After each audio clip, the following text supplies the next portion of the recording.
Hello everyone, my name is Ting Yushu. Today, along with my teammates Kaijun Cai and Chen Yu Li, we are excited to present on the transport property of graphene. To kick things off, I will be introducing the fascinating world of electronic transport in graphene due to its uniquely honeycomb lattice.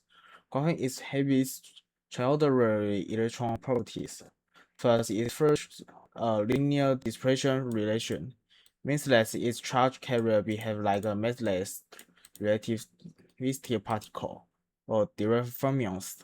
This unique band structure leads to ultra-high electron mobility, allow electrons to travel at incredible speed. Consequently, we also ballistic transport, where electrons can follow through the material over long distance with almost zero scattering. Furthermore, I will discuss Kalin-Turning, a remarkable quantum phenomenon where this relativistic electron can pass through high potential barriers with a 100% transmission probability. Finally, I will touch up the minimum quantum conductance conductivity, which mark the fundamental lower limits of electron conduction in graphene.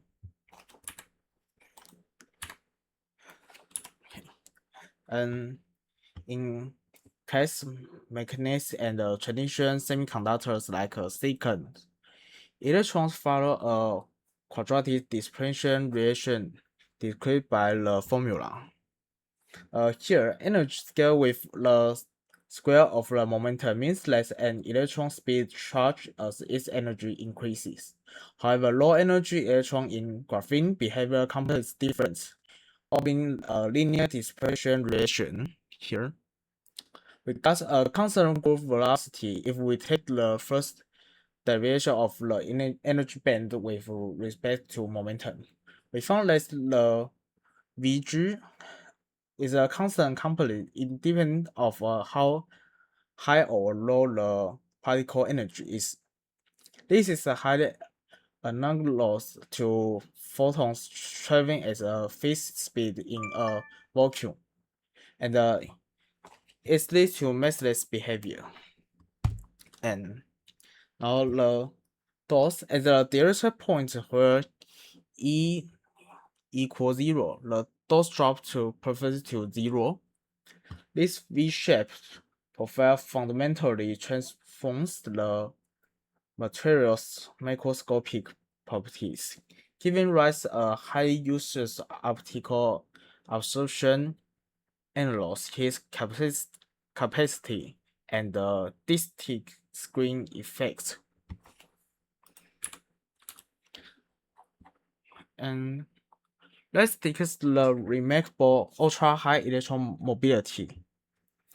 In graphene, to put this into perspective, a higher performance convention semiconductor like a gallium arsenide, it has a mobility of around 8,500 centimeters square per voltsecond.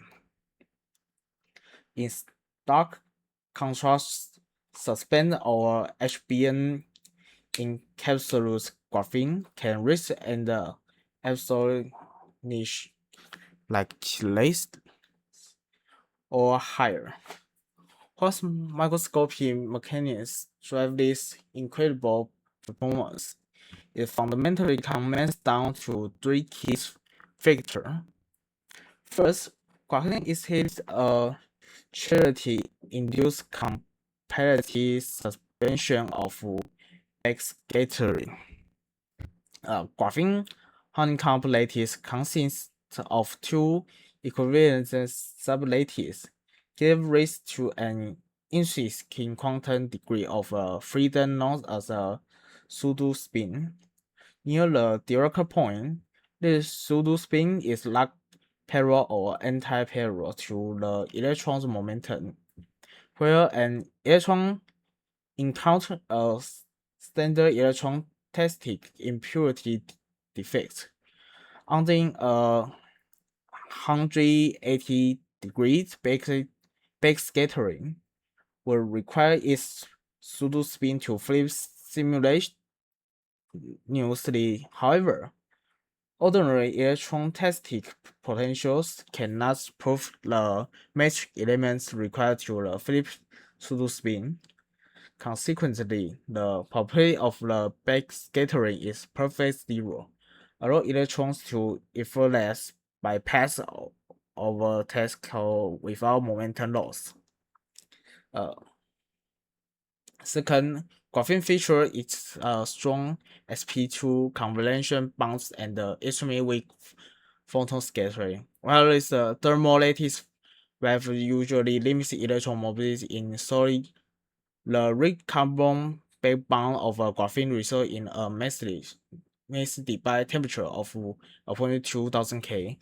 This means that even at room temperature, the population of phonons in incredibly low leaves electron transport pressure under by lattice collision. And finally, graphene boasts a constant and ultra high Fermi velocity. So even without a instant electron field, these charge carriers are interested flying at 1/300 the speed of the light. This is initial speed combined with a spin scattering rate microscopically deliver the legendary ultra high mobility we observe. And now, base transport. Detail in our notice. Base transport occur when electron travel from the source to the drain without experience and scattering from lattice. Impure our phenomenon to enter the region the system must safety to condition. So, where L is the channel length and the lambda MFP is the electron mean free path. The scattering probability inside the channel drops to the near zero, and the electrons move feel like pinballs.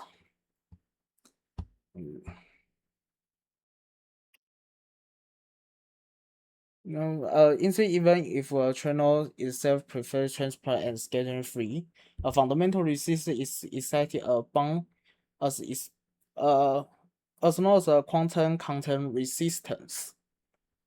To analyze this quality, we use the Landau formulas here.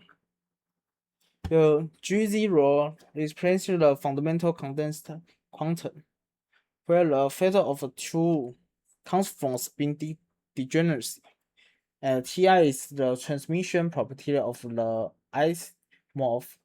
If we gradually narrow the basing channel, we can microscopically observe the potential dropping in discrete quantum step. And electron fixed as potential barriers.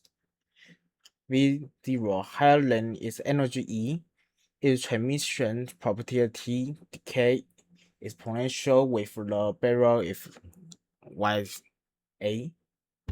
This. However, relative electron in graphene can pass right through a higher barrier, as shown in the microscopic mechanics diagram. When incoming electron in region encounter a high potential barrier in range 2, severe bending causes an identity switch, turning electron into holes within the valence band, out exciting into a region 3. The similar switch back into the conduction electrons. This transmission exhibits a uniform angular dependence. As normally in incidents where theta equals 0, the transmission probability becomes exact 100%. The barrier becomes completely transparent produced by Charity and pseudo-spin conservation.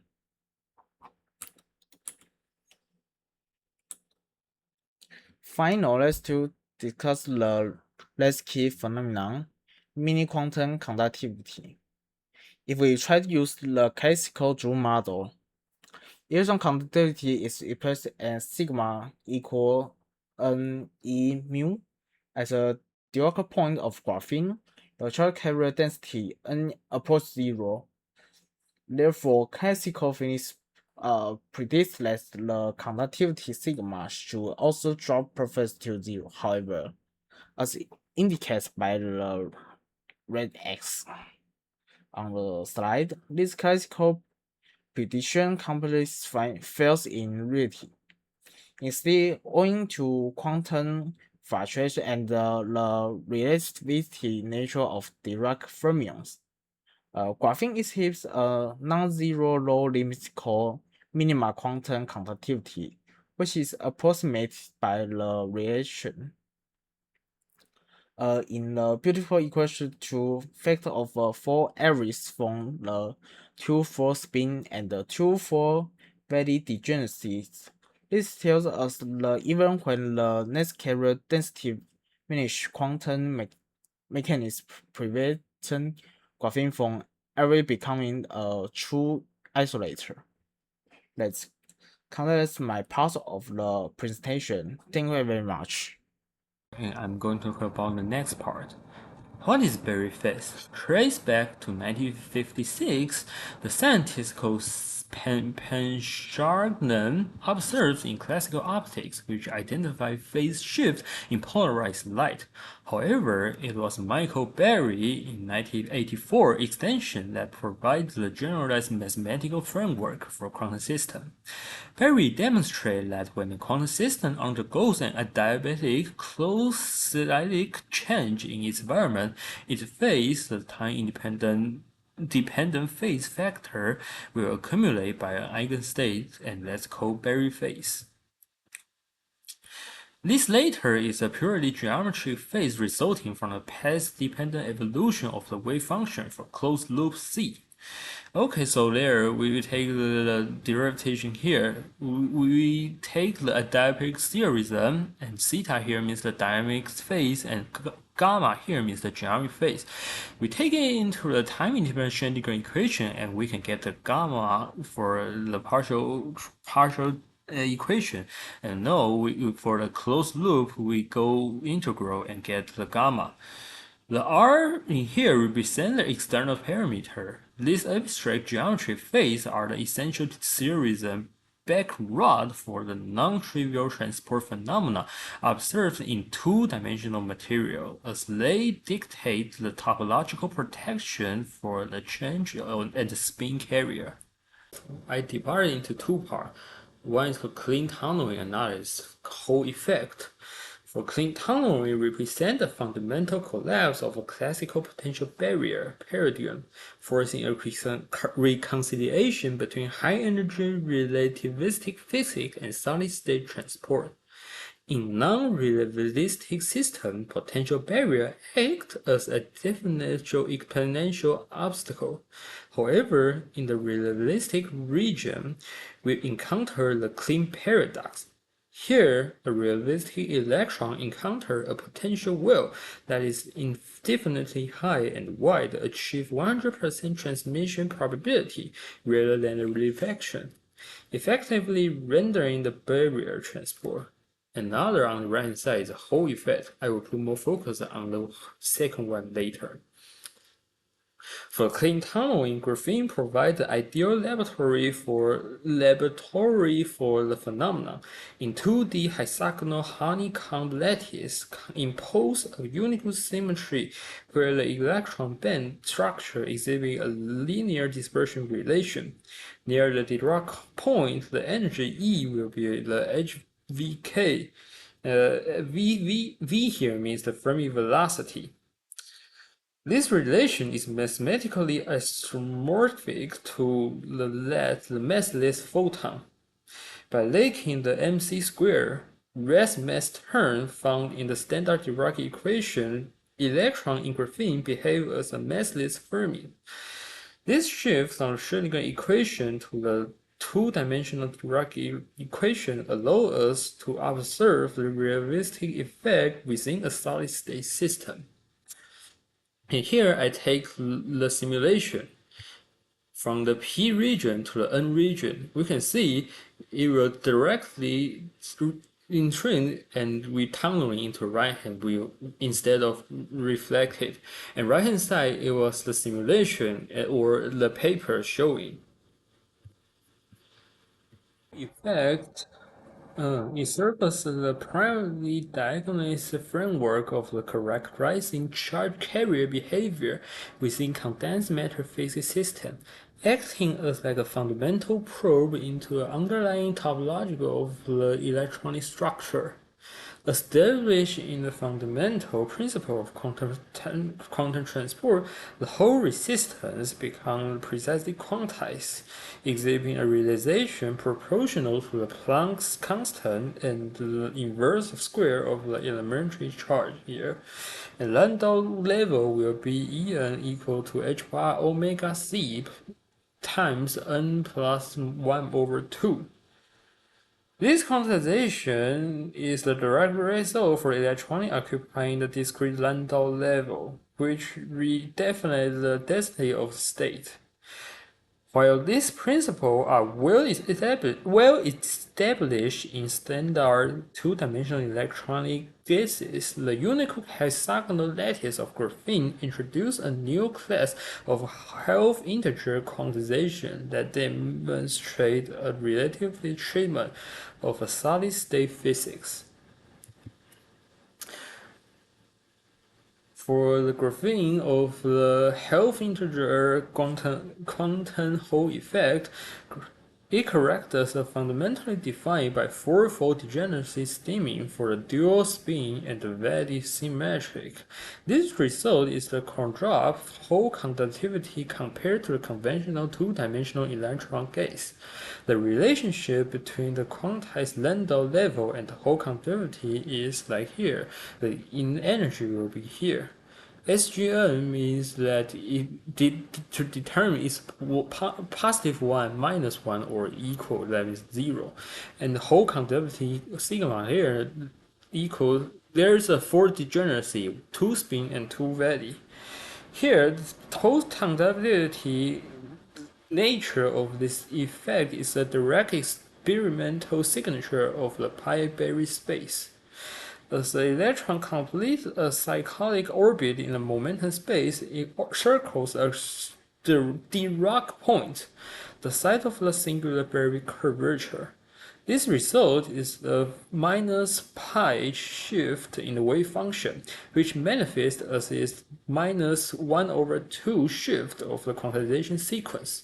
Furthermore, at the Dirac point under intense magnetic field, graphene undergoes a dramatic phase transition of the longitudinal resistance, which can increase by vector of tens of thousands of transforming the material into a strong insulator and demonstrating the absolute control of topological states via external magnetic flux.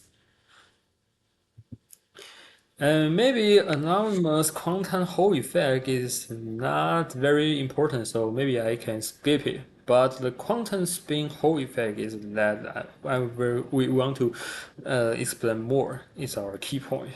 So it connect to our because it connects to our key point. That's called spin transport. Okay, for spin transport, the development of the dissipation-free quantum channel is a current frontier of the transport physics, with topological protection providing a mechanism of the scatter-free propaganda.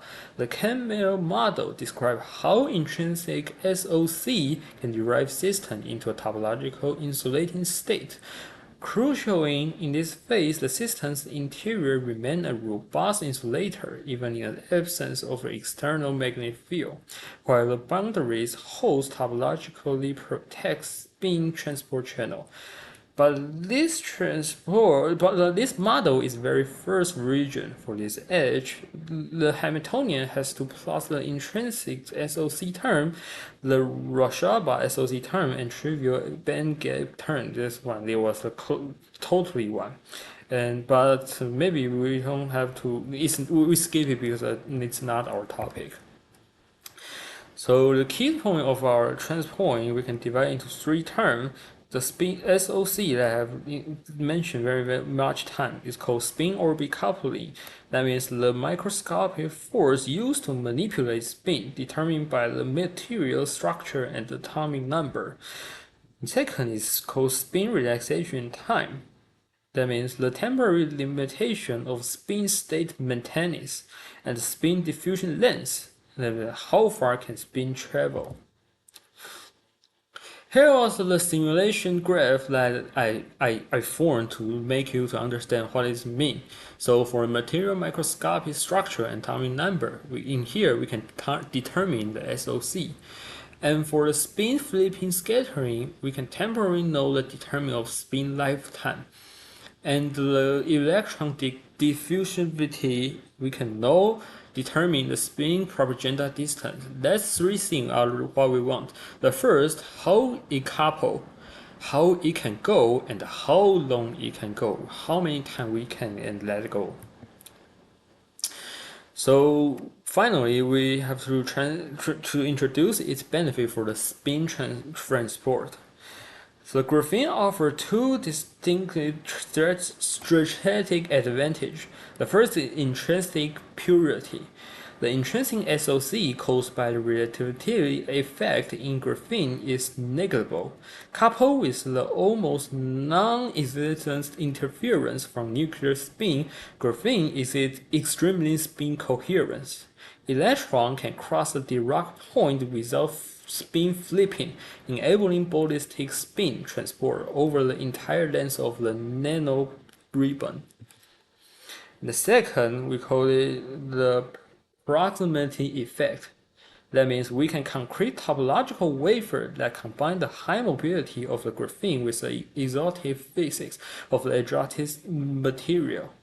A primary example involved is the interference of graphene with the topological insulator like BISEC3 here, or a magnetic insulator. Through the overlap of wave function at the interference, graphene can borrow strong SOC or exchange interaction. This strategy engineer allows us to maintain the high carrier mobility and the ballistic transport inherent to the graphene lattice and induce proximity, induce and superconductivity, and hold the halide edge state at the boundary. In this section, I will focus on thermal transport in graphene, which is one important part of graphene transport properties. When people talk about graphene, they usually first think about electronic transport, such as high carrier mobility and its unique band structure. However, thermal transport is also very important, especially for nanoelectronic devices. In small devices, heat accumulation can reduce performance or even damage the device. Therefore, understanding how heat moves in graphene is important for both condensed matter physics and practical applications. There are two main questions in this part. First, how large can the thermal conductivity of graphene be? Second, what physical mechanism produces and limits this high performance? The main idea is that heat in graphene is mainly carried by phonons, but the measured thermal conductivity strongly depends on sample length, defects, and substrate effects. This slide shows a comparison of room temperature thermal conductivity. Thermal conductivity, written as kappa, describes how efficiently heat can flow through a material. A larger kappa means that heat can spread more easily. Suspended graphene can reach a thermal conductivity of several thousand watts per meter Kelvin. This value is much higher than common device materials such as copper and silicon, and it is close to high-performance materials such as diamond and in-plane graphite. This is impressive because graphene is only one atom thick. Even with this atomic thickness, it can still conduct heat very efficiently along the in-plane direction. However, we should not treat this value as a fixed number. The thermal conductivity of graphene depends strongly on sample quality, geometry, and measurement condition. This slide emphasizes that graphene thermal conductivity is sample dependent. For clean, suspended single-layer graphene, the thermal conductivity can be very high, around 4,000 to 5,300 watts per meter Kelvin. This represents the upper limits, where phonon scattering is weak. However, for CVD graphene or defect engineered graphene, the value is usually much lower. This is because real samples may contain grain boundaries, Wrigley's strain, transfer residues, or defects. Supported graphene is also usually lower than suspended graphene. The substrate can interact with graphene and suppress some phonon modes, especially the out-of-plane flexural mode. So the main message is that graphene does not always mean the same sample condition. When we report kappa, we must also mention whether the sample is suspended, supported, clean, CVD grown, or defected. Now I move from performance to mechanism. In graphene, heat is mainly transported by phonons. Phonons are collective vibrations of the crystal lattice. In a simple picture, carbon atoms vibrate and these vibrations carry thermal energy through the graphene sheet. There are three important acoustic phonon modes. The LA mode is the longitudinal acoustic mode, where atoms vibrate along the propagation direction. The TA mode is the transverse acoustic mode, where atoms vibrate perpendicularly to the propagation direction. The ZA mode is the out-of-plane flexural mode. This mode is especially important in graphene because graphene is a two-dimensional membrane. The equation on this slide shows the basic idea. Thermal conductivity depends on phonon heat capacity, phonon velocity, and phonon lifetime. If phonons move fast and live long before scattering, kappa becomes large. The next important concept is the phonon mean free path, written as lambda. Mean free path is the average distance a phonon travels before it is scattered. This connects a microscopic phonon picture to the actual device size. If the device length is much smaller than the mean free path, phonons can pass through with very few scattering events. This is called ballistic transport. If the device length is comparable to the mean free path, the system is quasi-ballistic. In this regime, the measured thermal conductivity depends strongly on sample geometry and length. If the device length is much larger than the mean free path, phonons scatter many times and the transport becomes diffusive. Graphene is special because some phonons can have long mean free paths. So even micrometer scale samples can show size-dependent thermal conductivity. Before discussing the experimental data, this slide introduces the measurement method. A common method for graphene thermal transport is Raman optothermal thermometry. The basic idea is that a focused laser is used to locally heat suspended graphene. At the same time, Raman spectroscopy is used to measure the temperature response. This works because Raman peak positions change with temperature. After calibration, the Raman peak shift can be converted into a temperature change. Then researchers compare the measured temperature response with a heat flow model or finite element simulation. By fitting the simulation to the experiment, they can extract the in-plane thermal conductivity. This method is useful because graphene is only one atom thick, so it is difficult to attach a conventional thermometer without disturbing the sample. This slide explains why suspended graphene is commonly used in thermal transport experiments. If graphene is placed directly on a substrate, the substrate can affect the measurement in several ways. First, heat can leak from graphene into the substrate. This makes it harder to measure the intrinsic in-plane thermal conductivity of graphene. Second, the substrate can interact with graphene phonons. This is especially important for the ZA flexural mode because this mode involves out-of-plane vibration. By suspending graphene, researchers reduce substrate coupling and can observe the intrinsic two-dimensional phonon transport more clearly. Suspended devices also allow researchers to study how thermal conductivity changes with sample length, which is important for understanding the ballistic to diffuse crossover. This slide shows an important experimental result in suspended graphene thermal conductivity increases with sample length. At room temperature, kappa increases as the device length becomes larger. The trend is close to a logarithmic dependence, meaning that kappa is approximately proportional to log L over the measured range. This is different from ordinary three-dimensional bulk materials. In many bulk solids, thermal conductivity becomes almost independent of sample size when the sample is large enough. But in graphene, the size dependence remains visible. This means that long wavelength phonons can still contribute to heat transport as the sample becomes larger. So the measured kappa is not only a material constant, it also contains information about sample geometry and phonon propagation length. This slide connects the experimental length dependence to the transport mechanism. In short, graphene device, some phonons can travel across the sample with very few scattering events. This gives a ballistic or quasi-ballistic contribution. As the device becomes longer, phonons have more chances to scatter, and the transport gradually becomes more diffusive.